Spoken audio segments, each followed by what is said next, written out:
From Trideo Media, I'm Father Roderick, and this is the Daily Breakfast.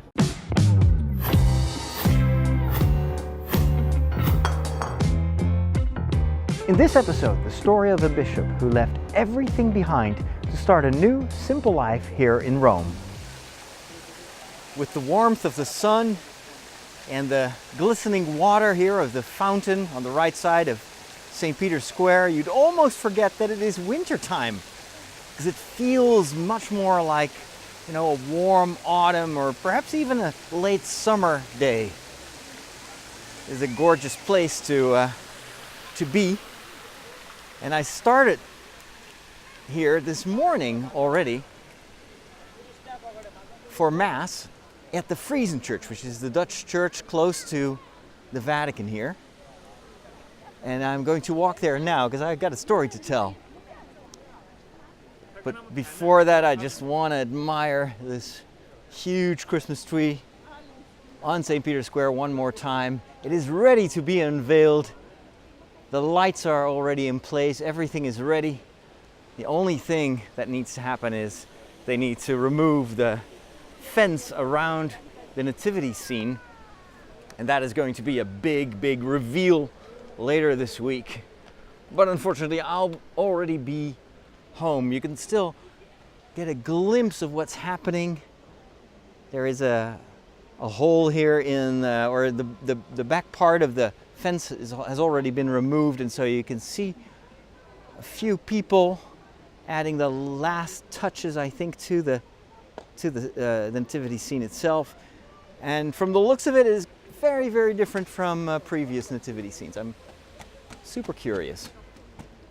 So this morning, I was here already at a very early time because I had an appointment with a bishop, a Dutch bishop, who lives here. He is now retired, and he has received a nomination as the chaplain of the small Dutch church near the Vatican.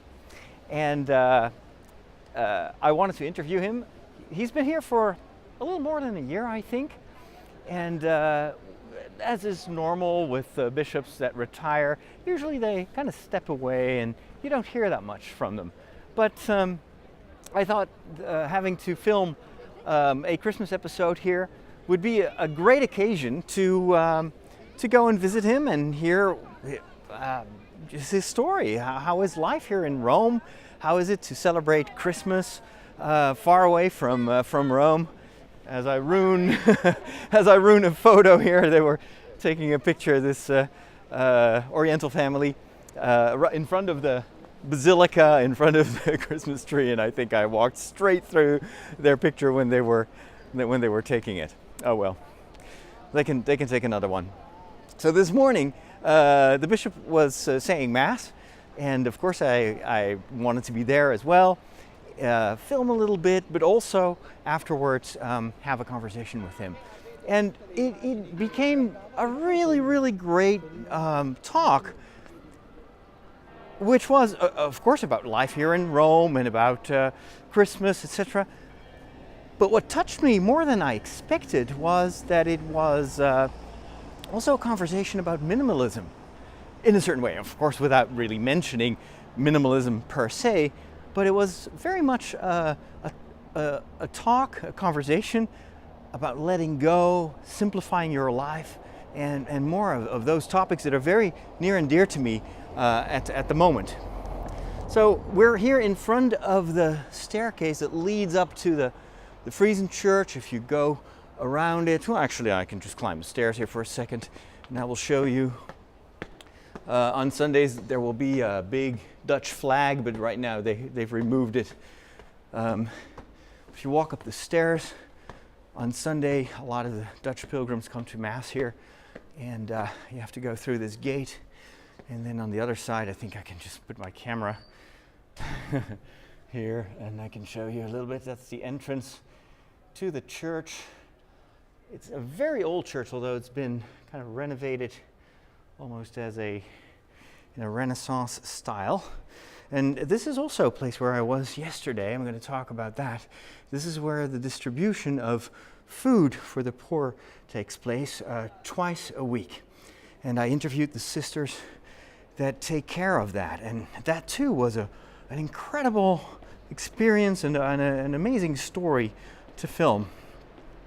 Down below you see the security, the military guys with their fortified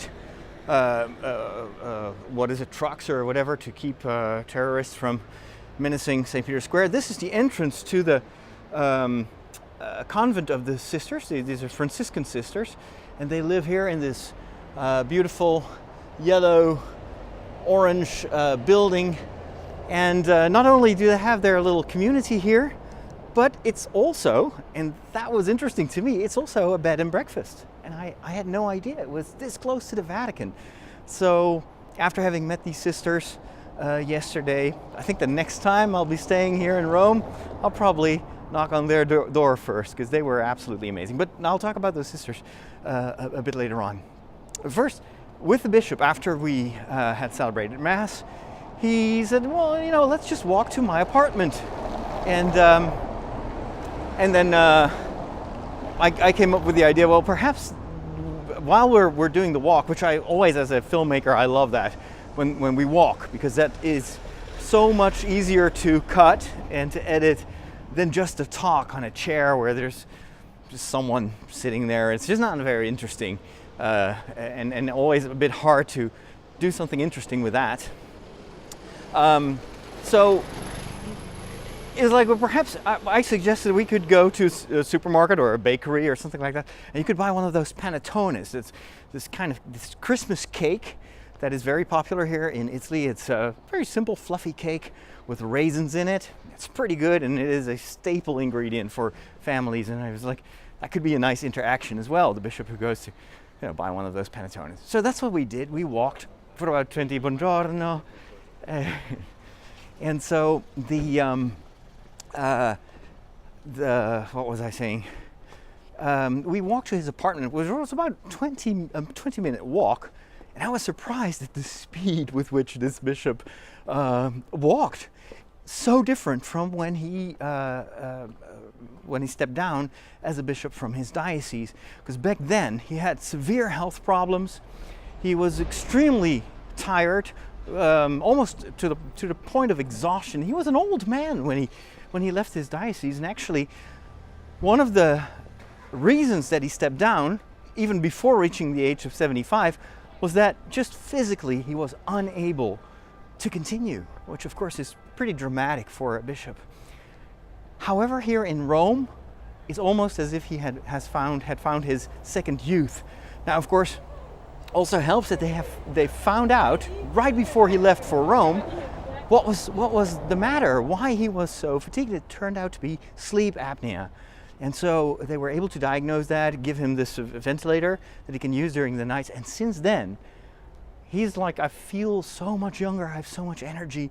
And the advantage of starting anew here in Rome is also that I wasn't yet 75 years old, so I still had a lot of energy to start this new phase in my life. And so we walk along the Tiber for a while. Actually, I'm walking the same itinerary that I walked with him.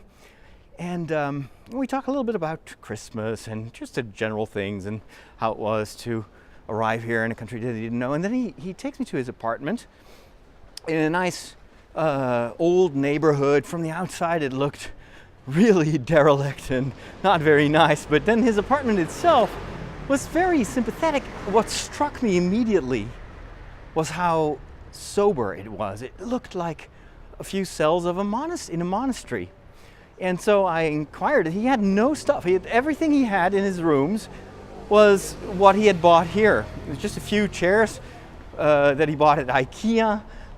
He had a few tiny little paintings on the wall, or reproductions. Just the rest was just blank walls. He had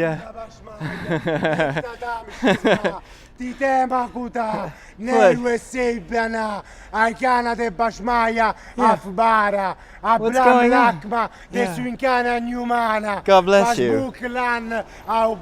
God bless you. Yeah, I gotta go. Wow.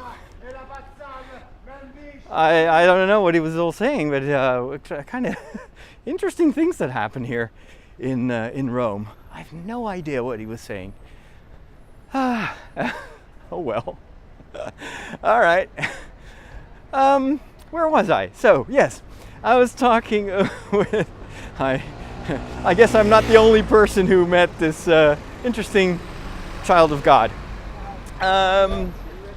So the bishop himself, he says, well, you know what? I actually kind of turned into a monk. I feel like a city monk in a certain way because I've left everything behind. When I heard that there was this possible appointment for me here in Rome as the chaplain of the Dutch church, I immediately realized, he said, that I had to abandon everything. He used to live, of course, in a big apartment in the Episcopal Palace, surrounded by paintings and just lots and lots of rooms and personnel and whatnot. He's like, I want to leave everything behind. I want to start anew.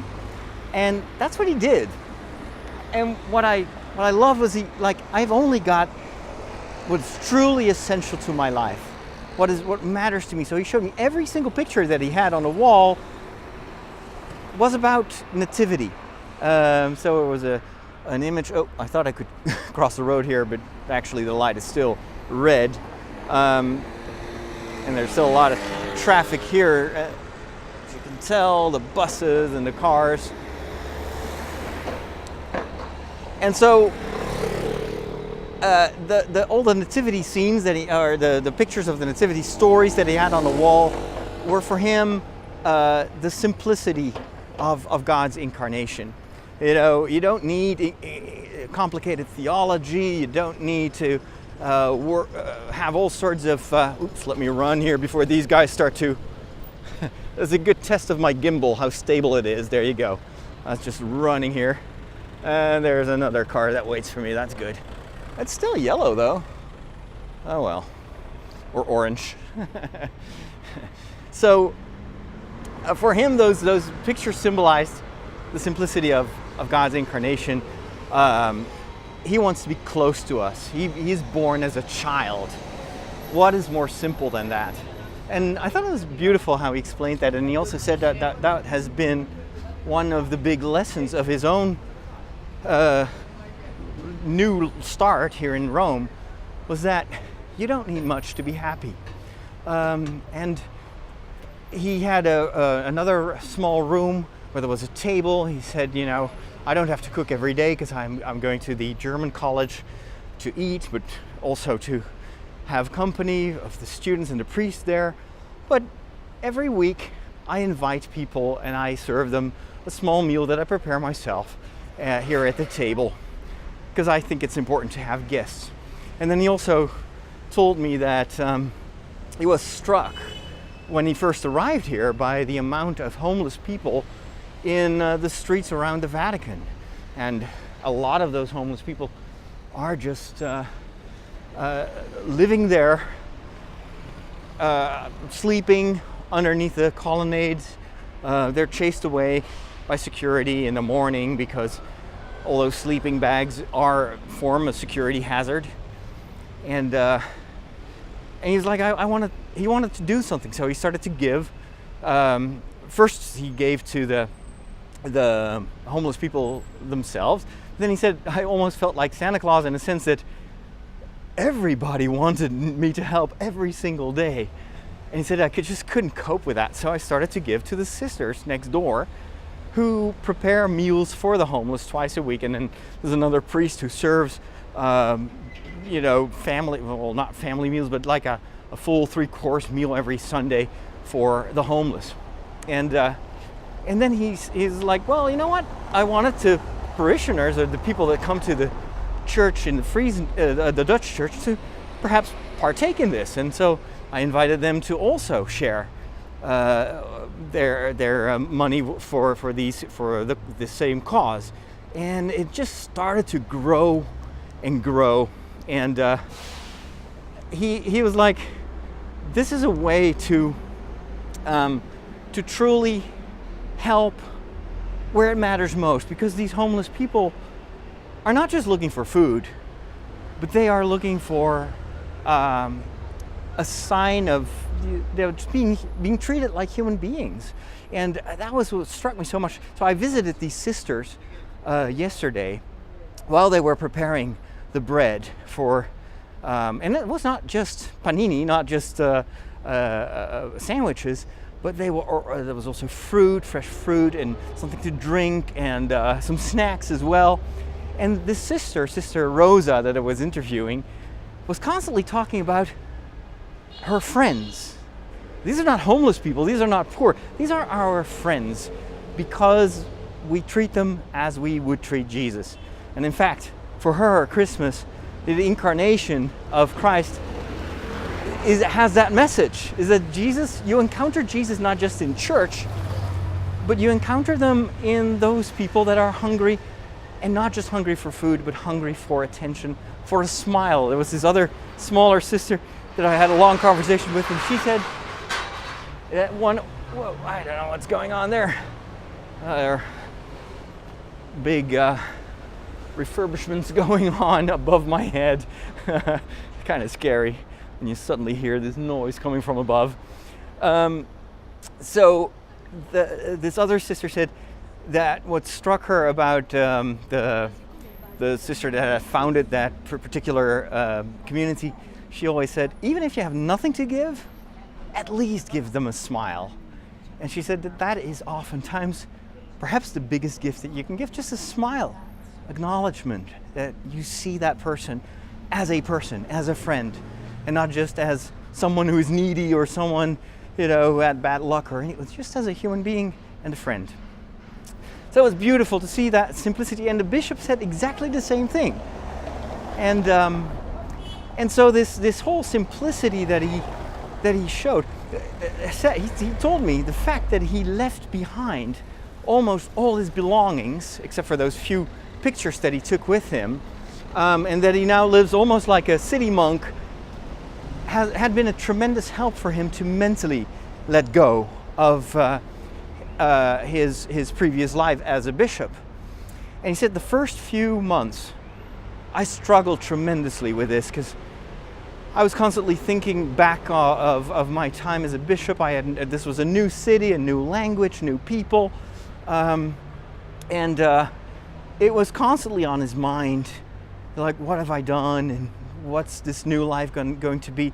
And he had trouble letting go of his previous life. But then the fact that he had nothing here, no physical possessions, every time he went home, there was nothing to remind him of that previous life. He said that was a tremendous help to refocus and to rediscover what I love most, what my life is truly about. And then he said something that struck a very, very deep chord in my heart. He said, what I discovered was that I don't need to do anything anymore. I don't need to be anyone specific. I don't have to prove myself. I don't have to be aware of what I say, or how, I don't have to worry about my policies or whatever. The only thing that God asks me now is to just share the gospel, preach. And he said, even in preaching, he had become super, super simple, and going back to simplicity. Oh, another mini traffic jam here. This is Rome. Cars backing up, and then there's another car. It's coming from the wrong direction, and it's a mess. He said, when I preach, I don't want there to be anything in between the Word of God, the gospel, and the people that I preach to. So I'm not even wearing glasses. I don't want to have a paper, a written version of my homily. I just speak from the heart, and I keep it simple. And he said another thing that had changed, while he was still a bishop, he felt that he had to say so much. So every homily would be stuffed with ideas and biblical citations. He said, now that I'm here, I just keep it super simple. I have just one or two ideas, I think about the introduction, and that's it. And it works so much better. People actually remember what I preached. And I love that whole that testimony of simplicity, and not just physical simplicity or minimalism in terms of possessions, but going to the simple core of what your life is about. And he said, that is my joy now. That my joy is to be there as a pastor, as someone who can share the experience of his faith with other people. Look at that nice little street here on my right. It's beautiful. I'm walking in the direction of Trastevere, which is a nice neighborhood. And if you watch the video version of this show, you may see some more of that neighborhood in one of the future episodes. But I was really touched because it was so much my own experience as well when I walked through Santiago, and I discovered that basically you don't need much to be happy. You just need to have a backpack and to be on the road. And if Jesus is the way and you are walking in his footsteps, nothing else is necessary. That's the only thing. And all the rest is completely, superfluous. And so it was an amazing conversation. And even when I had already stopped filming, we continued to talk. And I was struck. It was like, for me, it was a confirmation of this whole journey towards simplicity that I've been going through in this past year, especially this year. And it makes everything so simple. Even with these shows that I'm recording, when I still had 3 or 4 or 5 shows every week, it was because I like to share, but it was also this overabundance, thinking that, well, I need to join this group, I need to talk about that, I need to make a series about that, etc., etc. And now I'm thinking, you know what? I'm going back to simplicity, even with these shows. It's one of the reasons that I ended up using the name that I had used for my show many years ago, more than 10 years ago when I started podcasting. It's just the daily breakfast. That's all you need. A little something to listen to in the morning, something to entertain you and inspire you, and keep it simple. One show and one audience, and it's a conversation from heart to heart. I hope at least that is how it comes across. That's definitely how I intended. So it was a wonderful new day here in Rome where I was confirmed in my quest for more simplicity, and I wanted to share that with you. So thank you so much for joining me on this new walk. Look where we ended up here. Look how beautiful it is. Amazing. There's a little lawn here with a few trees, and in the distance you see one of the hills of Rome. Sunlight streaming through the leaves of the foliage over there in the distance. It's a gorgeous place, gorgeous city. But you know what?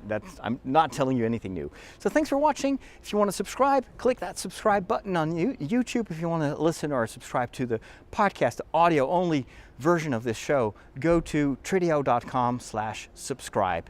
Thanks to my patrons for supporting me. If you want to help out, go to patreon.com/Father Roderick, and in return for your help, I'll give you access to an exclusive podcast called Ask Father Roderick. So here's your chance. Thanks, and I will see you soon. Take care, and God bless. Ciao.